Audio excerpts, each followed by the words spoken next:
Isang mapagpalang araw po sa ating lahat mga kapatid. Gawa po tayo ng Calandis wheel na ground bar po yung ating gagawin. Gagawa po tayo ng pentagon na Calandis wheel. Tara, samahan niyo po ako. Ito po yung ating ground bar.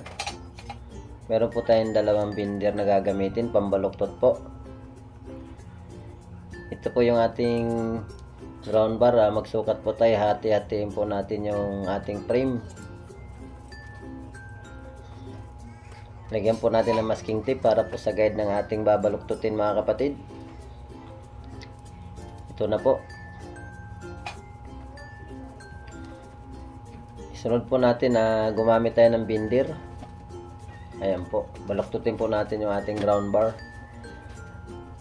Yung hugis pentagon po yung ating frame mga kapatid. Napakatibay po ng ating kalan. Ayan. Ito na po, nabuo na po natin yung ating frame na pentagon mga kapatid. Solid po na bakal yung ginamit ko mga kapatid. Ay, gandahan lang po natin yung pagkaka-welding para hindi basta-basta mapiglas mga kapatid. Yan po.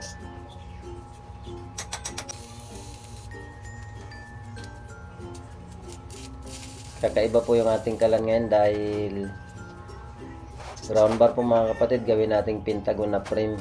Ito po.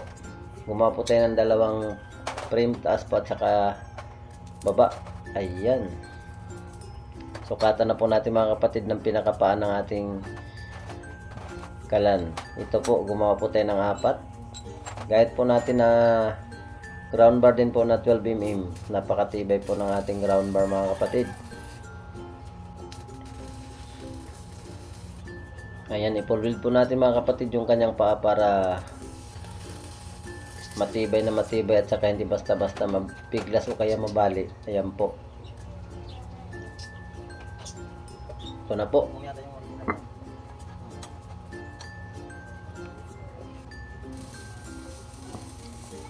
Ipatong po natin, weldingin po natin ng maayos para maghugis frame na po na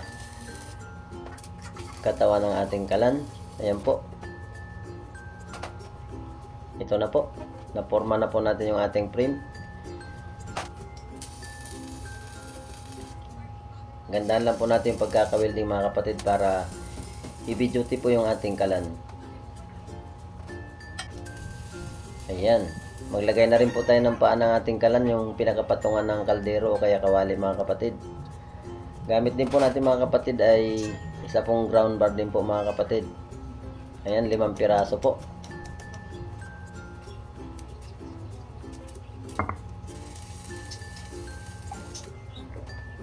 Mixer lang natin na maganda po yung pagkakapabricate para ayos. Ayan.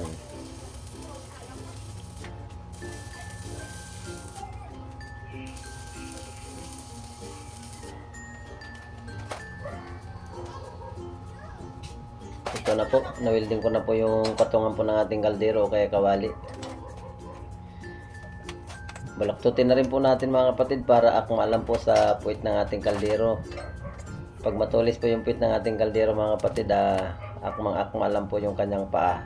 Gumamit po tayo mga kapatid ng binder mga kapatid, 2. Ayan, DIY binder lang po yan mga kapatid. Napakadali lang po gawin yan.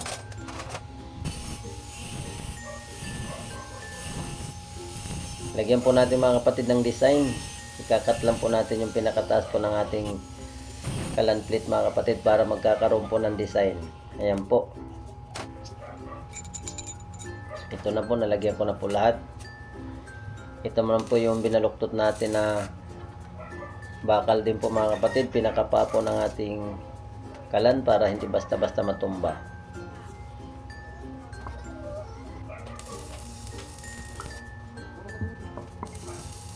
Weldingin po natin ng maayos mga kapatid para matibay na matibay at saka hindi basta-basta mapiglas yung ating pinakapaa.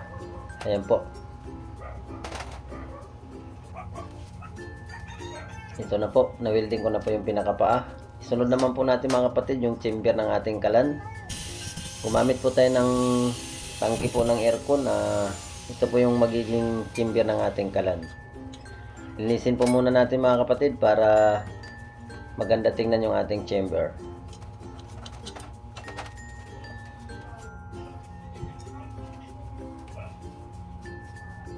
Ayan. Bilugan na rin po natin mga kapatid yung ating pinakabunganga ng ating chamber. Gumamit pa ako ng maliit na cutting disc mga kapatid para pang sukat po ng kanyang bunganga. Ayan na po. Nabutasan ko na po mga kapatid yung kanyang bunganga. Baling ating kalan mga kapatid ay 4.5 inches mga kapatid yung kanyang height. Ayan. Lagyan po natin ng masking tape para guide po sa pag-cutting natin sa ating chamber. Ayan, napakadali lang po mga kapatid.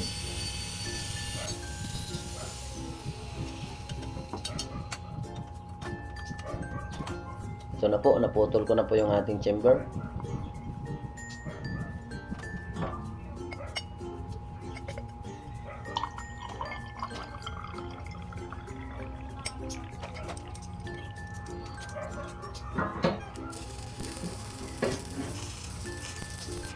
Isusunod naman po natin mga kapatid, butasin po natin yung ating kalan plate. Ito po yung paglagyan ng ating elbow mga kapatid para po sa kanyang burner nozzle.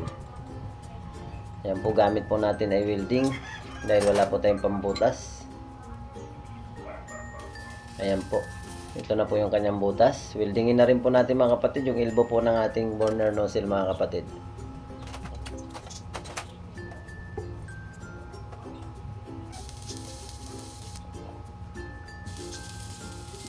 Ito na po.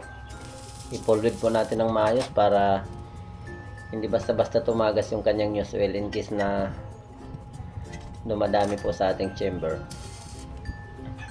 Ito na po yung kanyang kalan plate. I-spot po muna natin mga kapatid sa kanyang chamber. Saka na po natin i-pulwid mga kapatid para hindi basta-basta gumalaw yung ating kalan plate.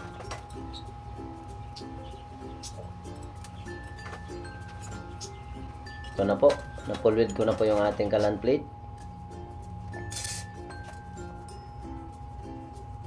Ayan.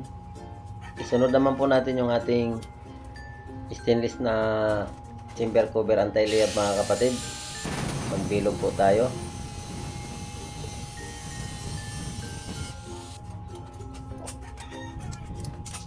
Ito na po. Nagbilog po tayo ng stainless. Ito po yung pinaka-umbrella mga kapatid sa ating chamber cover anti-layab. Ito na po yung ating chamber.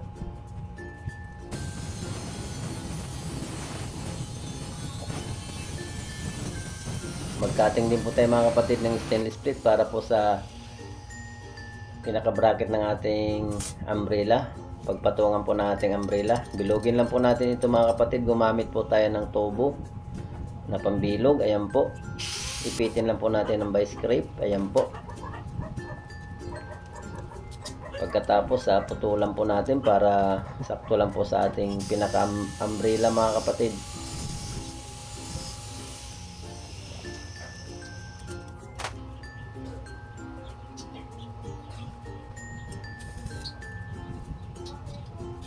Ayan na po. Nakating ko po ng 4 na piraso. Yan po, parang po mayroon isang paa.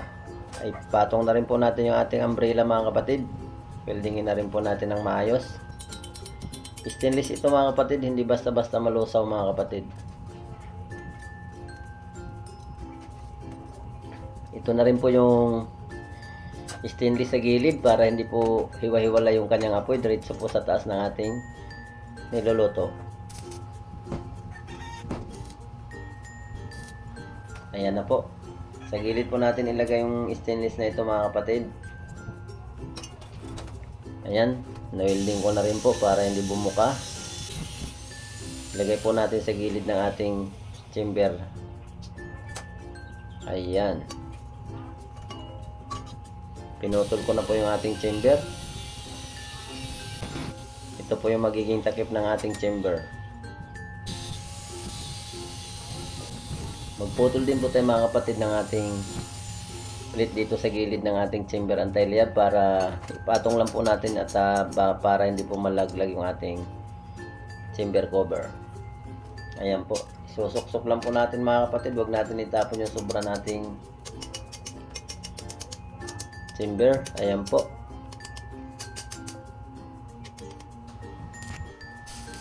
Pagkatapos po, i-welding po natin ng maayos para hindi matanggal. Gandahan po natin yung pagkaka-welding mga kapatid. Ayan, napakadali lang po.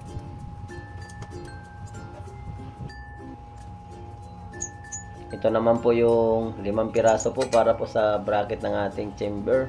Ayan. 5 pirasong ground bar. Nagputol po ako mga kapatid. Ito po yung pagpatungan ng ating chamber mga kapatid. Napakatibay po ng ating kalan mga kapatid dahil ground bar po. Ayan.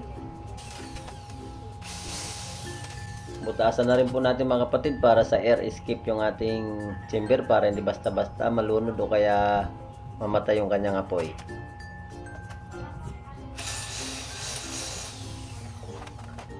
Nagbutas na rin po ako mga kapatid para sa daluyan ng kanyang langis patungo po sa kanyang chamber.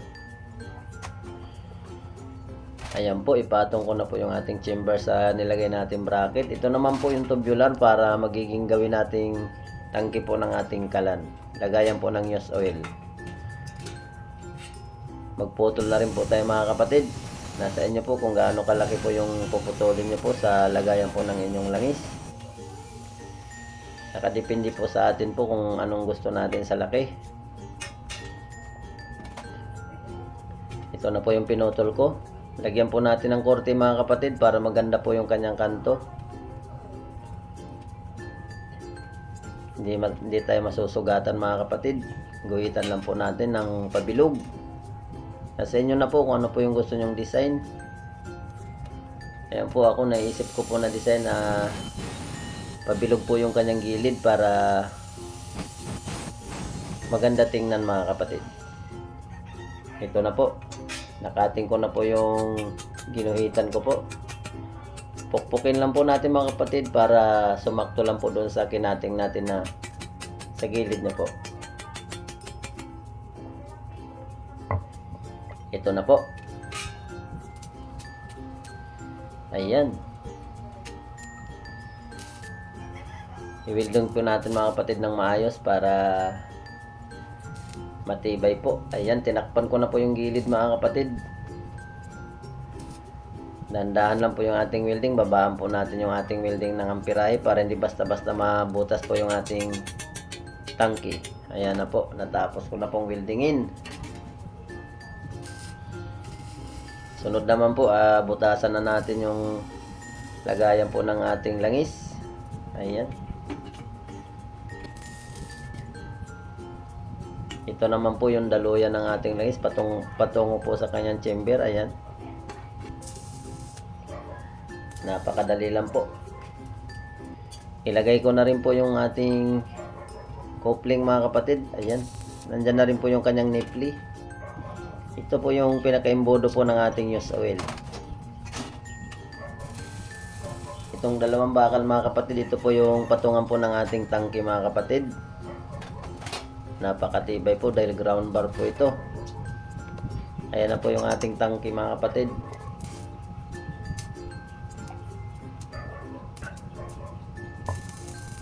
Ito yung magiging bracket ng ating tangke.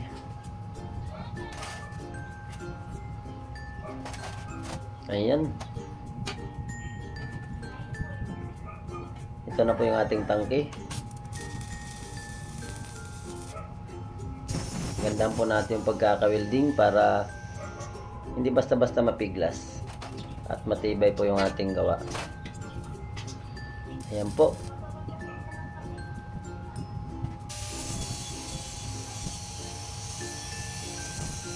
Ito na rin po yung pinaka-stopper ng ating tangke mga kapatid. Nag-welding pa ako sa gilid mga kapatid para hindi malaglag yung ating tangke.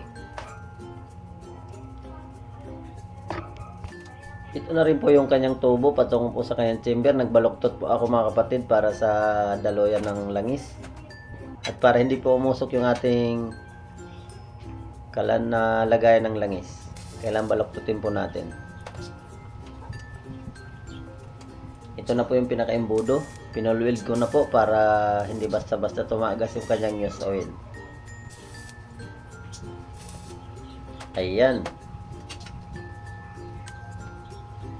isukat lang po natin mga kapatid yung sa chamber niya at saka doon sa barbula ng ating tangke. Ayan, winilding ko na po. Ayan, welding na. Gandahan po natin yung welding para hindi tumagas yung kanyang use oil. Ito naman po yung kanyang tubo na 1 inches diameter para po sa kanyang blower. Ayan, ito naman po yung kanyang burner nozzle mga kapatid. Lagyan po natin ng packing tape, ay masking tape. Butasan na rin po natin para po sa labasan po ng kanyang hangin. Ayan.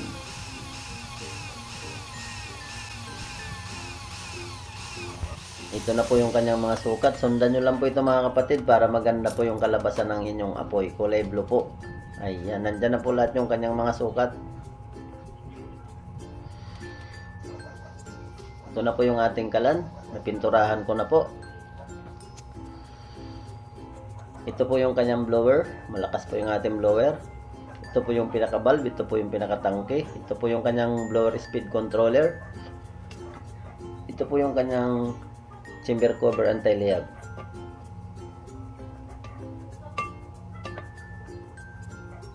Ito po yung burner nozzle mga kapatid. Ayan, ito po yung kanyang luglog. Galawin lang po natin pag humina po yung apoy ng ating chamber.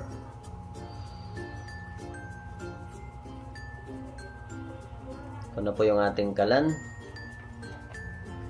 Ibalik na po natin yung takip na po. Stainless po yung ating takip. Hindi basta-basta malusaw. Ayan. Ito po yung tuluan ng ating use oil. Ito po yung kanyang blower.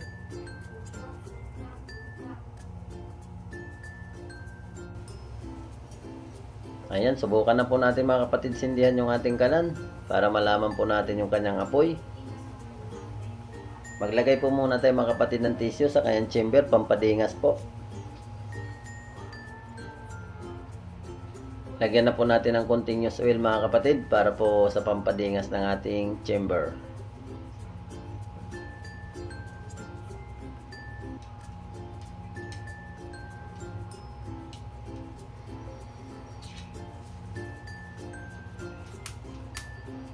Sindihan po natin ang lighter. Painitin po natin yung ating chamber na 3 to 5 minutes. Huwag po muna natin buksan yung kanyang blower mga kapatid para uminit po yung ating chamber. Ayan, dahil pag binuksan po natin yung ating blower, hindi po siya iinit, lalo pong lalamig yung kanyang chamber. Ayan, hintayin po natin to 3 to 5 minutes. Pag alam natin na mainit na po, pwede na po natin buksan yung kanyang blower. Lagyan po muna natin mga kapatid ng use oil yung kanyang tangke para mayroon na po tayong mailagay sa loob ng kanyang chamber. Ito na po. Buksan na po natin yung blower speed controller. Dahan-dahan lang po.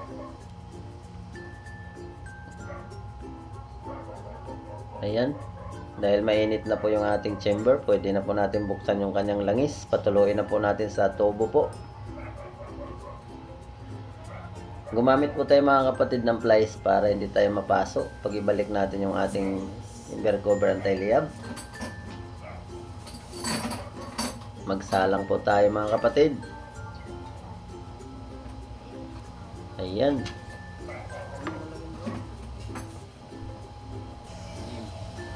Ayan. Lagyan na rin po natin ng itlog. Ito po yung ating kalan. Ayan po, napakakulay asul yung kanyang apoy. Kahit may ilaw po, hindi po basta-basta nakikita mga kapatid.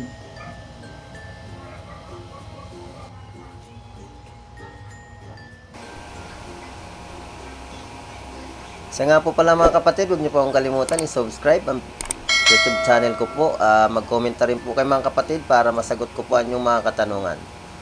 Maraming salamat po sa inyong lahat. Merry Christmas po sa ating lahat. Mag-iingat po tayo palagi. Huwag po tayong makalimot manalangin sa Panginoon. Sa muli po, sana po mayroon po kayong natutunan sa tutorial na ito. Maraming salamat po. God bless, God bless, God bless. Ang kaalaman na ito mga kapatid ay huwag po natin ipagkait sa mga gustong matutong gumawa ng kalan. Ipamahagi po natin mga kapatid dahil alam po natin na ang kaalaman na ito ay isang material na bagay lang po lamang. Sana po mayroon po kayong natutunan. Sana po sundan nyo lang po ang mga tutorial ko na ito para marami po kayong makuhang idea. Ayan, pamahagi din po natin mga kapatid sa gustong gumawa ng kalan para masaya po tayong lahat. Mabuhay po kayong lahat mga kapatid. Sa muli, God bless, God bless, God bless.